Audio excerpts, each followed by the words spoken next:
Bonsoir et merci de votre fidélité à Il Oula. Il est tout juste 19h, c'est l'heure du journal. Voici les principaux titres. Près de 88 000 élèves en situation de handicap ont rejoint cette année les bancs d'école. Une rentrée sous le signe de la réussite pour ces enfants aux besoins spécifiques, scolarisés dans des classes ordinaires ou intégrées. L'exemple depuis un établissement primaire de Kenitra. Association reconnue d'utilité publique, Injaz El Maghrib lance la compétition nationale de la meilleure junior entreprise 2019. La compétition récompense de jeunes entrepreneurs en herbe.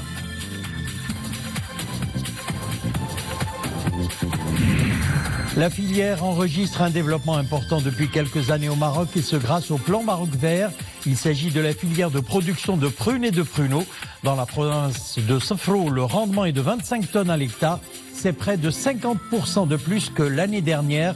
Reportage dans la commune de Eit Timrenei.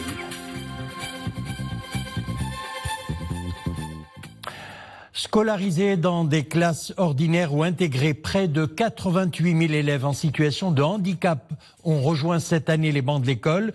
Une rentrée sous le signe de la réussite pour ces enfants aux besoins spécifiques qui bénéficient désormais d'un modèle pédagogique adapté mis en place dans le cadre du programme national de l'éducation inclusive lancé en juin dernier par le ministère de l'Éducation nationale. L'exemple depuis un établissement primaire de Kenitra. C'est un reportage signé Mariam Elmissi et Samir Barka. C'est le grand jour pour Ayman. Cet enfant de 8 ans atteint depuis la naissance d'un handicap mental a repris aujourd'hui le chemin de l'école. Admis dans une classe intégrée de l'établissement primaire Jamaldine El Afrani à Kenitra, il retrouve ses camarades, son éducatrice, mais aussi son autonomie. Un véritable soulagement pour sa maman. Je l'accompagne depuis sa naissance, il était entièrement dépendant de moi. Depuis qu'il a intégré cette école, j'ai remarqué qu'il est devenu plus sociable, plus autonome et échange davantage avec ses pairs.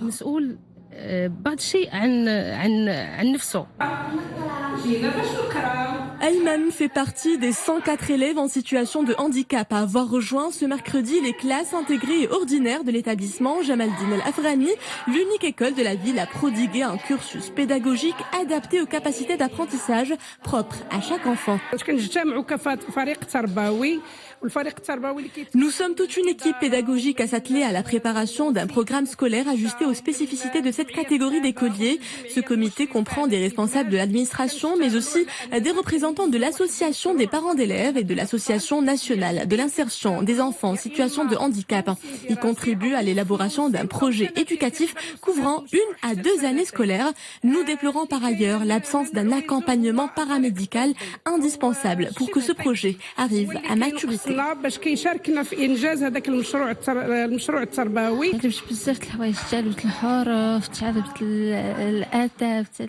J'ai beaucoup appris dans cette école, des lettres, mathématiques, en passant par la grammaire ou encore le dessin.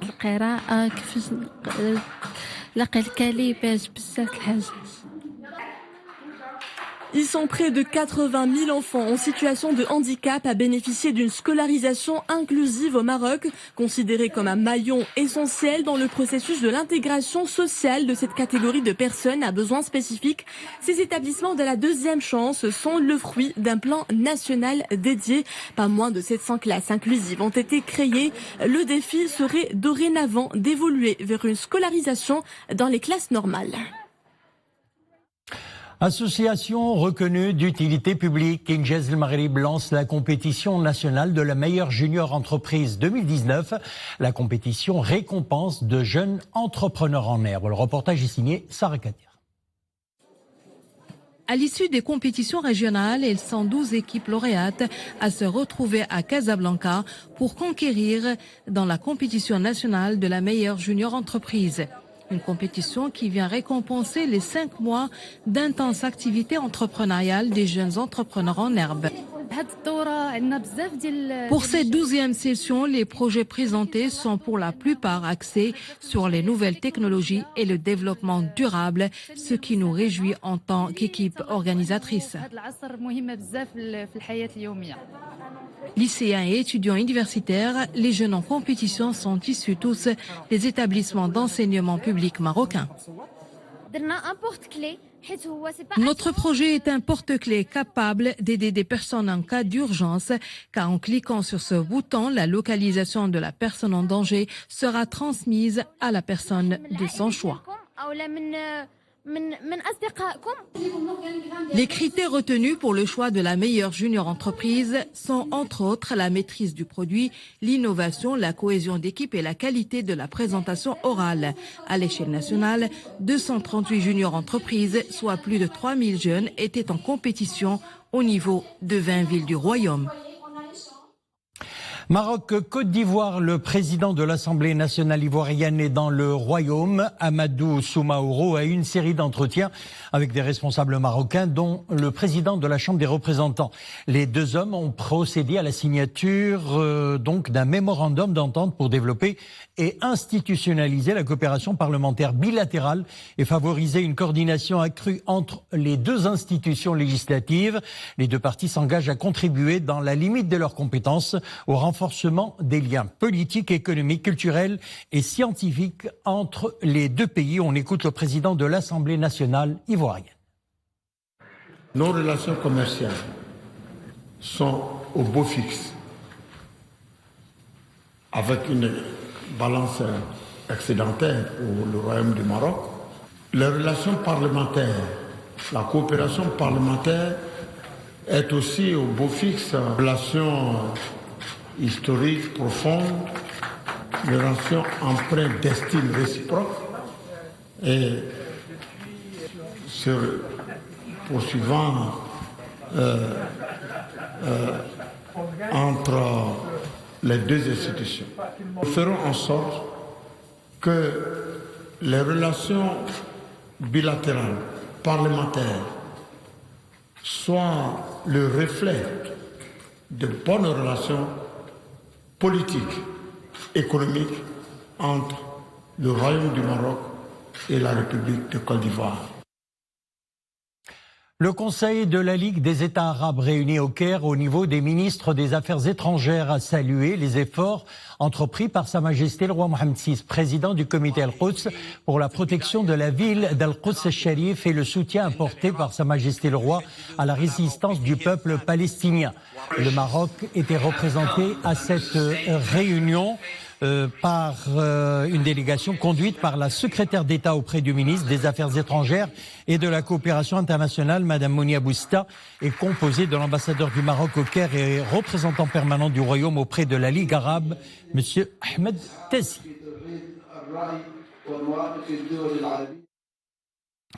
En actualité internationale, en Israël, Benyamin Netanyahou a promis d'annexer la vallée du Jourdain, région stratégique de la Cisjordanie occupée, s'il est réélu aux législatives du 17 septembre. Et le chef du gouvernement israélien d'estimer que le plan de paix que l'administration Trump devrait prochainement dévoiler offrait une opportunité, je cite, historique et unique pour cette annexion.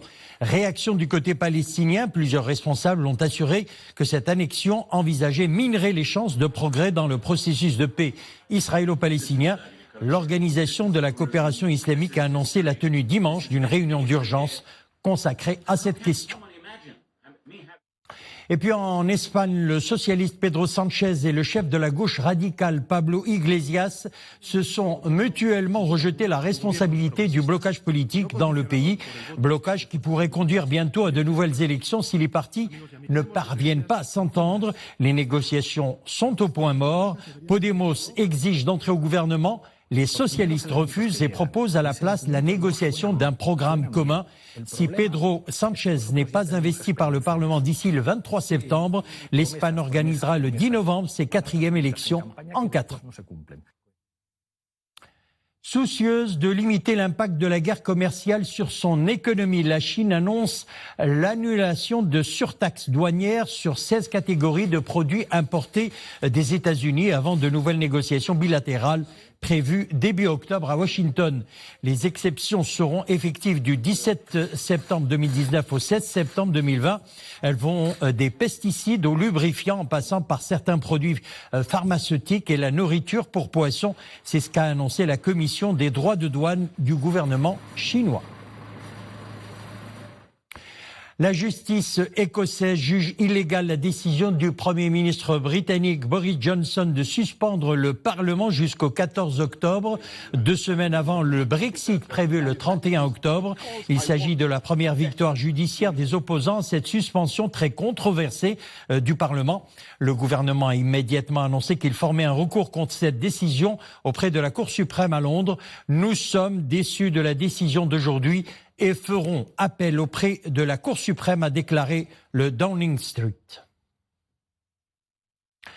Retour chez nous, page médicale, les maladies cardiovasculaires, première cause de mortalité au Maroc, un réel problème de santé publique, une caravane de sensibilisation contre ces affections sillonne les rues de Safi à l'initiative de la campagne humanitaire mondiale Cher Zaïd et en partenariat avec l'association Main Blanche. Le reportage est signé Abdelghani Tahraoui sur le commentaire d'Oumaïma Ramli. Le plus grand cœur du monde suscite la curiosité et motive ses enfants, attentifs aux explications sur le fonctionnement de cet organe. La caravane propose des ateliers adaptés à la soif d'apprendre chez les enfants. Alors, les enfants sont très intéressés par tout ce qui est scientifique et en particulier tout ce qui concerne leur corps et tout ce qui concerne leurs organes. Donc, pour cela, ils posent énormément de questions et nous, on essaye de répondre à toutes leurs attentes en cette matière. Il s'agit donc d'une caravane de sensibilisation aux maladies cardiovasculaires qui parcourira la ville de Esfi et les régions avoisinantes pour sensibiliser certes, mais aussi pour apporter aux citoyens des consultations et des soins gratuits. C'est une très bonne initiative. Cette caravane restera dans la ville de Esfi pendant 1 an pour venir en aide aux citoyens de la région. Au Maroc, les maladies cardiovasculaires constituent la première cause de mortalité. Toutefois, la réduction de la prévalence de ces maladies est possible en adoptant des méthodes préventives. Et c'est là tout le but de l'organisation des caravanes de sensibilisation. On parle agriculture à présent. La filière enregistre un développement important depuis quelques années, ce grâce au plan Maroc Vert. Il s'agit de la filière de production de prunes et de pruneaux. Dans la province d'Osfro, le rendement est de 25 tonnes à l'hectare. C'est près de 50% de plus que l'année dernière. Reportage dans la commune de Eit Tirmernei, Ahmed Fadeli et Mounia Marouche. Dans cette exploitation agricole, les ouvriers cueillent délicatement ce fruit à noyaux, arrivé à maturité. Les prunes se récoltent à partir du mois de juillet jusqu'au mois de septembre, dans cette commune, Eit Tirmernei.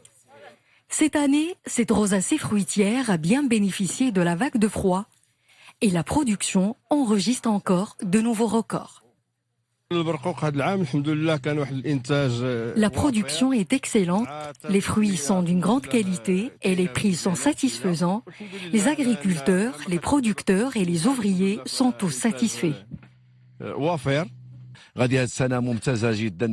avons eu une production généreuse grâce aux efforts du plan Maroc Vert qui nous a accompagnés dans la plantation, la taille de nos arbres et même au niveau de l'irrigation à travers le système goutte à goutte. Une fois les fruits cueillis, ils débarquent dans cette coopérative où ils sont lavés, triés et calibrés. Ensuite, ils sont conservés dans des chambres froides avant qu'ils soient transportés aux 4 coins du pays et même à l'étranger. Cette unité de production parmi d'autres fait le dynamisme de la filière, une véritable locomotive pour le développement socio-économique de la région. Cette coopérative emploie 103 personnes. Nous veillons à travailler avec tous les agriculteurs et les producteurs de la région à tour de rôle afin de n'exclure personne.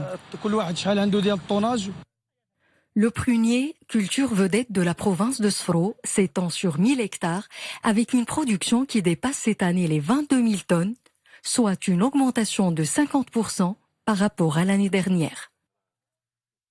Le procès en appel des 24 accusés dans le meurtre des 2 touristes scandinaves dans la région d'Imlil, dans la province d'El Haous, s'est poursuivi aujourd'hui devant la chambre criminelle chargée des affaires du terrorisme près l'annexe de la cour d'appel à Salé. Cette deuxième audience a été consacrée aux requêtes préliminaires qui seront examinées lors de la prochaine audience fixée au 18 septembre.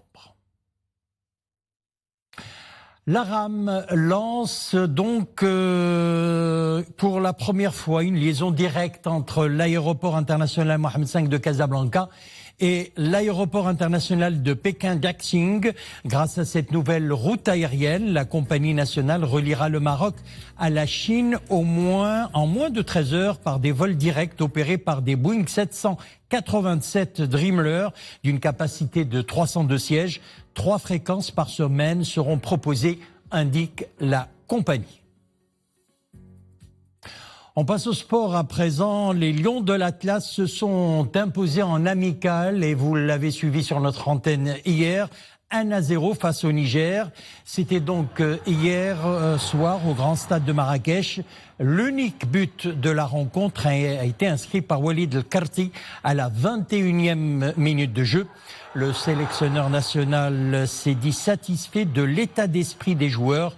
Le match a été satisfaisant malgré le manque de réalisation, a-t-il souligné.